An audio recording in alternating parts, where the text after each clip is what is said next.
You are standing at the head of a long boardroom table, adjusting your tie, while 20 people stare at you in utter silence. You think leadership is about projecting absolute dominance and unshakable certainty. You never notice that the loudest guy in the room is usually the most terrified. If true power does not come from beating your chest, how do you actually convince a tribe of highly intelligent apes to follow your every command? Modern culture sells a dangerous lie. You are repeatedly told to be the aggressive alpha male. You are instructed to seize control, bark orders, and crush your competition beneath your heel. This hostile model of leadership is deeply embedded in corporate seminars and self-help books today. It feels logical to your competitive mind.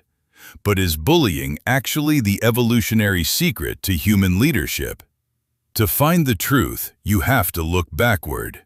Look out across the ancient African savanna roughly 300,000 years ago.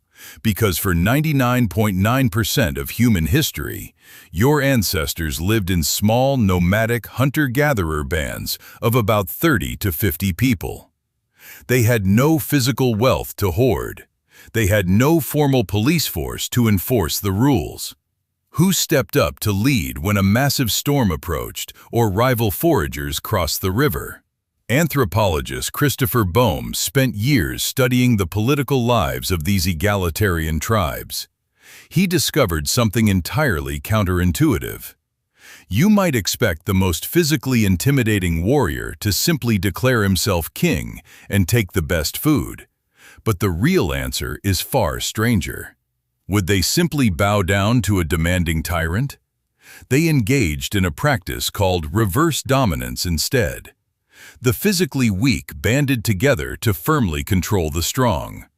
If the aggressive bully did not take the hint, the tribe rapidly escalated their unified response. They would quietly exclude him from the evening fire, deny him vital meat, or simply pack up camp and abandon him in the dead of night. What happens to a lone, arrogant bully stranded on a savanna teeming with saber-toothed cats? He quickly becomes a miserable dinner, because evolution had a different plan for how a successful chief navigates the world. Genuine survival required intense daily cooperation, not fearful submission to an angry tyrant. To become a respected leader, your ancient ancestors had to master a complex psychological game of extreme generosity and calculated humility. So what were the unbreakable rules of becoming a prehistoric chief?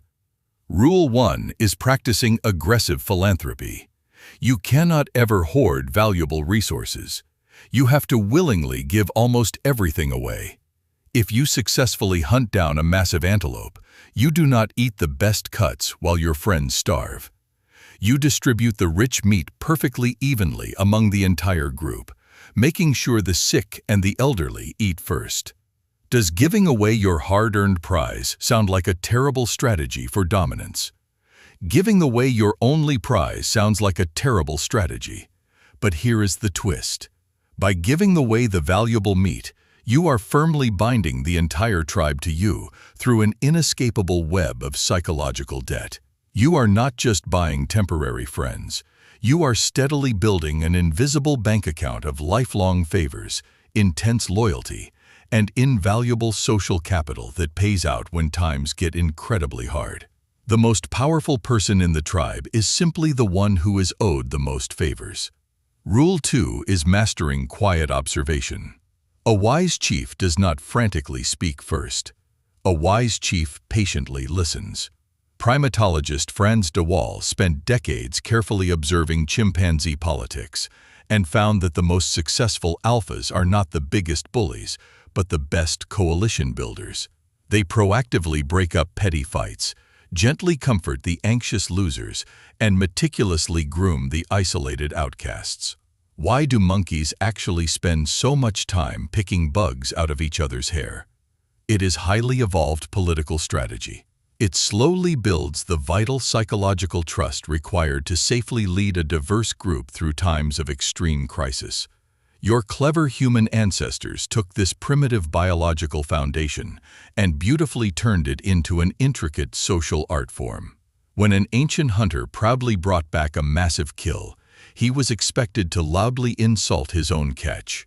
He would publicly complain the meat was tough, stringy, and hardly worth eating, just to prove he was not getting an inflated ego. Now carefully look at your chaotic modern world.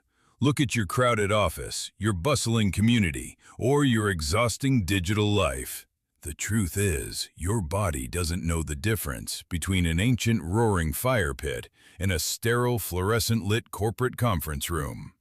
You are still blindly operating on the exact same ancient social software buried deep within your nervous system. When your stressed manager struts around loudly barking orders, your ancient brain instinctively codes them as a dangerous tyrant who desperately needs to be exiled. That is exactly why toxic modern bosses suffer endless employee turnover and quiet quitting. You simply cannot sustainably command human loyalty through the blunt instrument of fear. You can only truly earn it through relentless quiet service to the greater group. True evolutionary leadership is a heavy burden of responsibility, not a glittering crown of special privilege. Are you finally ready to stop acting like a ruthless conqueror and start acting like a trusted caretaker? The very next time you walk into a tense room, stop trying to aggressively prove how big you are. Quietly ask yourself how you can best feed the hungry tribe. Willingly share the glorious credit, bravely absorb the stinging blame, and watch as they naturally align right behind you. You are standing at the head of a long boardroom table, adjusting your tie, while 20 people stare at you, finally ready to follow.